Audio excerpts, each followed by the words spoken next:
orang tua kita tidak sholat, percuma kita mendoakan ya Allah ampunilah ayahku, tetap tidak akan diterima oleh Allah. Ketika Rasulullah sedang ceramah, apa kata Rasulullah? Saat ini pintu-pintu langit sedang dibuka oleh Allah. Siapapun yang ingin bertanya, tanyakanlah sekarang. Nunjuk seorang pemuda, ya Rasulullah, ayahku hidup dalam keadaan jahiliyah. Setiap kali sholat aku selalu memintakan ampun kepada Allah untuk ayahku, karena kau mengatakan doa anak langsung dikabulkan oleh Allah untuk mendoakan orang tua. Setiap sholat aku memohonkan ampun kepada Allah untuk ayahku. Di manakah posisi ayahku sekarang ya Rasulullah? Jawab Rasulullah, di neraka. Menangis pemuda ini Pak, mau keluar dia. Kata Rasulullah, jangan kau menangis, ayahmu dan ayahku sama-sama di neraka. Maksud ayahku itu adalah paman Nabi Abu Thalib. Tidak ada istilahnya Allah, oh ini keponakannya Nabi, tidak apalah kita masukkan aja. Tidak ada Pak. Kalau kita ya banyak tenggang rasa tuh Pak. Tidak enak lah kita, keponakan Nabi itu. Malik tidak salah kau azab betul lagi Malik, pelan-pelan aja lah ngazabnya itu. Nanti lain lah kata orang. Tidak ada Pak. Pokoknya masuk neraka. Sampai kata Rasulullah, kalau bukan karena aku, pamanku ini akan diletakkan oleh Allah di neraka yang paling bawah. Tapi Allah hanya meletakkannya di neraka yang paling ringan. Bertanya sahabat, bagaimana neraka yang paling ringan itu ya Rasulullah? Dipasangkan sendal neraka di kaki, mendidih otak di kepala. Itulah azab neraka yang paling ringan. Dan dia merasa itulah azab yang seberat-beratnya. Terpukul hati Rasulullah Pak. Paman meninggal dalam keadaan tidak muslim. Berduka betul Rasulullah. Berapa sedih hati Pak. Dari kecil bersama banyak bayangan oleh Rasulullah. Belum selesai kesedihan yang pertama, ada yang mengatakan jarak selisih 3 hari. Di dalam kitab Bilik-bilik Cinta Rasulullah karya Dr. Nizar Abbasah, seorang pakar sirah Nabawi di Syam, Syria. Jadi Pak, di hari-hari akhir Ummul Mukminin Khadijah, dia duduk di kursi, badan sudah kurus Pak. Bahkan dalam riwayat ketika menyusukan Fatimah itu sudah darah yang keluar. Jadi tidak ada air susu lagi, darah yang keluar karena tidak makan selama 3 tahun. Dedaunan yang dimakan.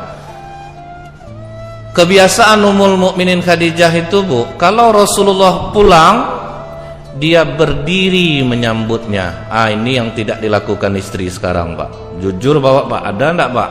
Bapak pulang ke rumah, berdiri istri Bapak menyambutnya. Istri saya pun enggak Pak, sama nasib kita. Jadi kebiasaan Ummul Mukminin Khadijah itu Pak, begitu pulang Rasulullah, dia berdiri menyambutnya.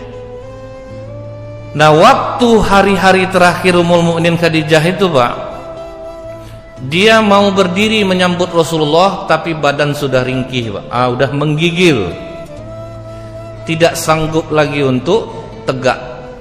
Langsung dikejar oleh Rasulullah. Duduk saja Khadijah, jangan kau berdiri, duduk saja Khadijah. Langsung menangis Ummul Mukminin Khadijah. Dalam tangisannya itu Rasulullah bertanya kepada Ummul Mukminin Khadijah, menyesalkah engkau bersuamikan aku Khadijah sampai engkau menangis? Dulu kau perempuan terkenal dan dipandang orang segan kepadamu. Semenjak kau menikahi aku, hartamu habis, kau tidak lagi dihargai orang. Maafkan aku Khadijah. Apa kata Ummul Mukminin Khadijah Bu? Aku menangis ini bukan karena itu ya Rasulullah. Aku melihat perjuanganmu masih panjang, sementara hartaku tidak ada lagi bisa untuk menolong dakwahmu. Jika aku mati ya Rasulullah, dan kau akan menyeberang lautan untuk berdakwah, tolong gali kuburku, susun tulangku satu persatu, jadikan jembatanmu. Kemana mau cari istri macam ini Pak? Inilah Bu yang membuat Rasulullah nyaris tidak menikah setelah kematian Ummul Mukminin Khadijah. Rasulullah tidak mau nikah lagi Pak, tidak mau menikah lagi. Cuman anak 6 masih kecil-kecil Bu, Zainab, Ummu Kulsum, Qasim, Abdullah, Ruqayyah, Fatimah, masih anak masih kecil-kecil. Maka keluarga mencoba membujuk Rasulullah, nikahlah. Karena Rasulullah memang sudah nak mau lagi itu, Pak. Tidak usahlah, biar aja aku seperti ini. Karena berat, banyak betul kenangan dengan Ummul Mukminin Khadijah. Karena banyak keluarga yang menyuruh-nyuruh, sudahlah ya Rasulullah, kau sibuk, ini anak tidak ada yang memperhatikan. Akhirnya Rasulullah menikah dengan perempuan yang paling tersiksa di awal-awal Islam, yang suaminya meninggal ketika hijrah ke Habasyah. Siapa perempuan itu? Saudah binti Zam'ah. Berapa umurnya? 65 tahun. Jadi istri kedua Rasulullah, nenek-nenek, Pak. Jadi kalau ada orang mengatakan Rasulullah kuat nafsu, ya, kalau kuat nafsu mending anak gadis dinikahi Rasulullah, istri yang kedua. Tapi Rasulullah memilih nenek-nenek, Pak. Saudah binti Zam'ah itu, Bu, badan tinggi besar. Kalau aku, kata pengakuan Saudah binti Zam'ah, kalau aku sholat malam di belakang Rasulullah, begitu aku ruku, hidungku di punggungnya. Berapa tingginya itu, Pak? Hidung Saudah itu, Bu, di punggung Rasulullah. Itu kadang yang membuat Rasulullah tertawa mengingat Saudah. Dia agak humoris orangnya, Pak. Jadi kalau Saudah binti Zam'ah ini orangnya agak kocak. Jadi kalau dia bilang sama Rasulullah, apakah berdarah hidungku Rasulullah? Karena setiap kali ruku hidungnya di punggung Rasulullah, tinggi besar. Jadi istri kedua Rasulullah nenek-nenek, yang ketiga baru Aisyah, Pak. Itu tandanya Rasulullah bukan berdasarkan hawa nafsu. Inilah yang menyebabkan istri-istri Rasulullah sangat sakit hati sama Khadijah, terutama Ummul Mukminin Aisyah, Pak. Apa kata Ummul Mukminin Aisyah, Bu? Aku tidak pernah bertemu dengan Khadijah, tapi aku sangat cemburu kepadanya. Karena Rasulullah ini, Bu, pernah dia duduk berdua dengan Aisyah. Di antara istri-istri Rasulullah itu, Pak, yang paling paling enak diajak Rasulullah cerita hanya Aisyah. Jadi istri Rasulullah itu, Bu, memiliki talent yang berbeda-beda, Pak. Kalau Zainab kecantikannya sama dengan Aisyah, bukan Zainab anak Rasulullah, istri Rasulullah Zainab binti Jaz. Kalau Saifiyah binti Huyai, yang paling enak masakannya, itu tidak ada lawannya, Pak. Sampai Aisyah pun cemburu dengan masakan Saifiyah. Tapi yang sering diajak Rasulullah curhat Aisyah. Yang sering turun ayat ketika Rasulullah di rumah Aisyah. Apa kata Rasulullah kepada Aisyah? Wahai Aisyah, maukah kau mendengar ceritaku? Mau ya Rasulullah. Ketika aku menerima wahyu di Gua Hira, alangkah takutnya aku melihat Jibril dalam rupa aslinya.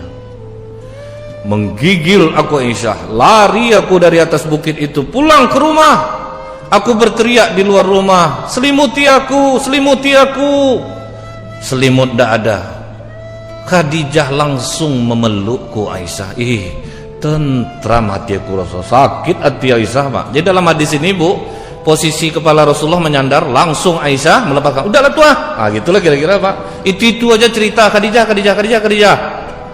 Untuk apa juga disebut perempuan tua yang sudah tanggal giginya itu? Sampai begitu kalimatnya, Pak. Tanggal gigi maksudnya, Bu, udah meninggal, ngapa juga disebut lagi? Bukankah Allah telah menggantikan yang jauh lebih baik daripada Khadijah? Di antara istrimu ya Rasulullah, semua sudah dipeluk oleh laki-laki. Aku sendiri yang enggak. Aku lebih cantik daripada Khadijah. Aku lebih baik daripada yang. Masa kau cerita Khadijah terus saja sama aku? Apakah langsung dibujuk-bujuk Rasulullah Aisyah? Sama sekali tidak, Pak. Tutup mulut kau Aisyah. Tidak satu pun di antara kalian yang bisa melebihi Khadijah. Dia membenarkan aku di saat orang mendustai aku, Aisyah.